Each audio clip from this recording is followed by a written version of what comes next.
Hello and welcome to the Malika Writes channel. My name is Malika Writes and today I'm going to be doing a podcast style video, as I'm exploring the options that I have with this channel as I'm moving forward with it. I wanted to see the sort of things I could do. Podcasting is definitely something that I'm interested in, so I wanted to experiment, and also for this video, it is important for you guys to see the sort of facts that I'm able to see and the screenshots and everything like that. So that's why I also wanted you guys to have this podcast sort of video, just so that I could show you guys what I'm looking at as well as I'm speaking to you. So, what are we talking about today? Today, we are talking about the Tolkien seminar that took place on the 3rd and the 4th of July 2021. So this, for those of you who don't know about this was a sort of meeting held by the Tolkien Society, and the Tolkien Society is designed to protect Tolkien's work, and to sort of discuss it and look at it and promote it and things like that. So this event was no different from one of the it wouldn't have been remarkable. It should have been no different from any of the seminars that they've held before. However, the topics of this seminar, they have raised some eyebrows. They have definitely raised mine. So I just wanted to share them with you today. And I think, approaching this situation, we have to be a little bit, we have to try and see things through their point of view as to why they might be discussing these things at a time like this, to try and almost sympathize with what the Tolkien Society has to deal with in a time like this. But as a Tolkien fan, as someone who absolutely adores the works of Tolkien, I also want to talk about this with Tolkien's interest in mind. I want to be fair, but I also want to make sure that my opinion is heard, and also that we are looking at this properly. So the first thing that the papers address are representation in Tolkien's works. So this looks at race, gender, sexuality, disability, class, religion, and age. Then we have Tolkien's approach to colonialism and post-colonialism. Then we have adaptations of Tolkien's work, diversity and representation in Tolkien academia and readership, identity within Tolkien's works, and alterity in Tolkien's works. So all of this is just to prepare us for what we're going to be looking at as we go further down in this list. So the first thing on the list, which is quite strange to me, seeing as Tolkien was a devoted Catholic, a devoted Christian, and someone who was very obvious in his characterization. Tolkien was one of those people who he told you what the characters were like, and then he showed you what they were like. When he describes Fëanor, he describes Fëanor in the Silmarillion. He goes into this he literally tells you what he's like before he goes on to show you through the narrative his actions and prove what he's already told you about Fëanor. And he does this with all of his characters. Even look at the way that The Hobbit opens up. He's talking about the Hobbit holes, and he is very explicit in the sense that he's being open and obvious. So some of these topics, I don't really know how they managed to find a way to talk about them. So the first one is Gondor in Transition, a brief introduction to transgender realities in The Lord of the Rings. You know, this, I'm very confused as to how they managed to find evidence of this in Tolkien's work. And I know that this is a huge topic now in society, but this isn't a topic in Tolkien's work. This has nothing to do with Tolkien's work. So it feels like they are imposing a political agenda to Tolkien's work. And I disagree with this as a writer. I do not like it when people impose current political agendas onto works that had they really did not the author, the person who thought of this and wrote it and spent years working on this piece and gave their blood, sweat and tears, they didn't approve, they didn't put this in their work. So I really dislike it when people impose political agendas on people's work, especially when they're not alive to defend it, you know. I find, it's worrying, but let's move on to the next one. The Problem of Pain, portraying physical disability in the fantasy of J.R.R. Tolkien. So here we have a number of characters with disabilities. We have Beren who loses his hand in the story of Beren and Luthien. We have Frodo, who is stabbed, also loses a finger.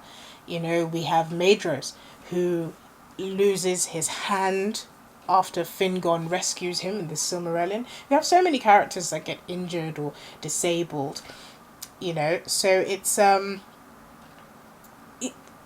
this is definitely something that they can discuss, and it's definitely something that they can go into. I'm just worried that they will not do it in a way that gives credit to Tolkien. I feel, just listen to the next one. The Invisible Other, Tolkien's dwarf women and the feminine lack.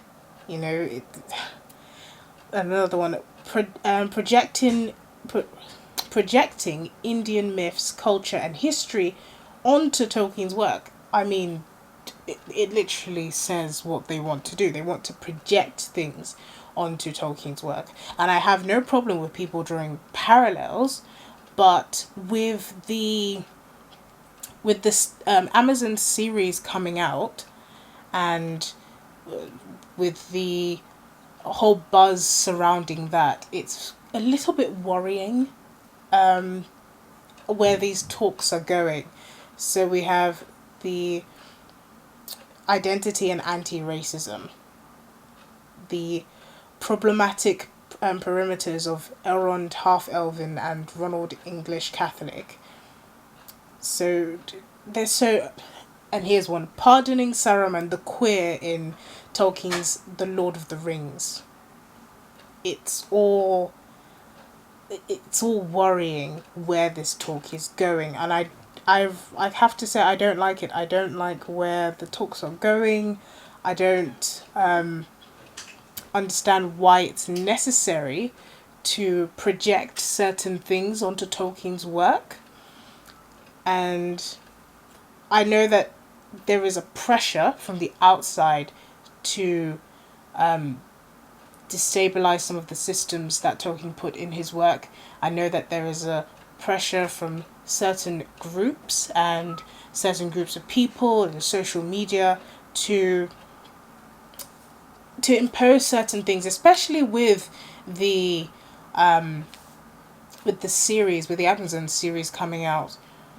But are we, to what expense? To what are we losing? We stand to lose a lot if we discard what the author has given us. At the end of the day, a lot of the people coming to watch this series, a lot of the people who joined the Tolkien Society, a lot of the people who have a vested interest in these seminars are people who loved the movies and who loved the books.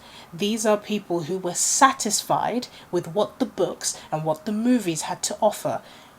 And they didn't want it any other way. They are not asking for these changes. It's often people who are not fans, who have no interest, who know very little about the fandom and the lore of Tolkien that want these drastic changes. And if people were willing to write their own books, and if they were willing to write their own movies and their own scripts and create worlds of their own and push all of these agendas, that would be perfectly fine. But they're not. They insist on taking works that people love and forcing their own agenda on them, and in the process, as we have seen with the Star Wars franchise, ruining them. And this is not to be mean, this is not to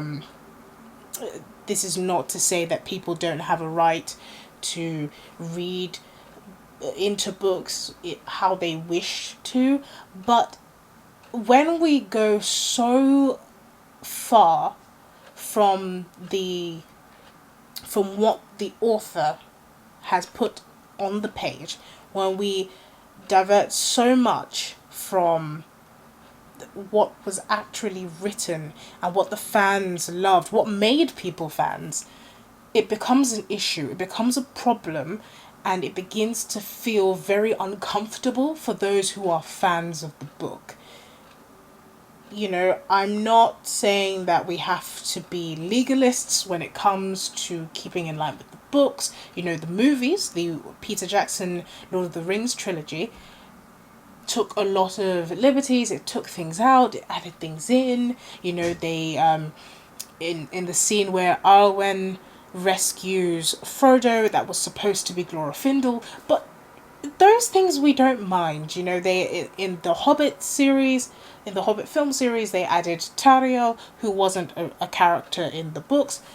People don't mind these sorts of changes, but when you divert so much from the spirit of the book, from the essence, from what made people fans, when you add agendas that have been almost have become, it's almost like we're being force fed. When you add things that make people uncomfortable, and not because, you know, the book itself passes on a message of good and evil, but when you are force feeding people through forms of entertainment, it becomes very uncomfortable. It's no longer pleasurable to watch, and that is what a lot of films, what a lot of series have been suffering from. It's that we're taking things that people love and that people have become fans of and that people become enthralled by, and we're passing along messages, and we're doing it in a way that's making people uncomfortable. It's actually driving people to almost rebel against these things. And these are important discussions that need to happen, but not within the realm of Tolkien. This is the wrong book to have these discussions. This is just the wrong it's just the wrong setting to have these sorts of discussions. Tolkien is not where you have a discussion about destabilizing cis hetero normative works. You know, this is not where you have that discussion. Tolkien is not your guy to have these discussions, and I think it's very it's very uncomfortable. It's very difficult to talk about these things in this setting, because you're grasping at straws, and anyone who's read the book will know that you're grasping at straws. So I think that, you know, these seminars have happened as of the filming of this video. The seminars have occurred. It's now the 8th of July as of the filming of this video. So these talks have happened. They've gone on. I just hope this doesn't translate into the series. I just hope that there are still people out there who are willing to protect Tolkien's work. People who are willing to stand up for what Tolkien believed in, and to me, this is very disheartening, and it doesn't give me much faith for the series. But I'm holding on to the hope that, you know, that these seminars are just seminars where people decided to bring up something to talk about, and they will stay in the seminars and they won't cross over to the series, because I know a lot of people have been saying they will boycott the series and they don't want to watch the series. But I personally think that while I do have my own opinions about where this series is going, and I will say that I'm not very hopeful, but I am holding on to a fool's hope. I am holding on to a fool's hope that the series will pull through and that it will deliver something that rallies the fans to support it, that, you know, gives the fans something that they have been craving for, and really I hope that it will stand up there with the films, with the Lord of the Rings films. So that's the end of this video. I hope that you have enjoyed it. Let me know what you think. Do you think that no, Tolkien's works need to change for the modern day? They need to adapt, they need to be rewritten in certain places, in where we can rewrite them we should, or do you think that they need to be protected? These are works that have inspired generations, and they need to remain the way that they are, and they need to be protected. Let me know what you think in the comments section. Don't forget to like, subscribe, you know, hit the notification bell so that you can be notified when I post. And, you know, share this with anyone who you think might be interested. Let's have a discussion about it. I'm curious to hear what your opinions are. So that's the end of this video, and thank you so much for watching. Have a lovely day, and this has been the Malika Writes channel.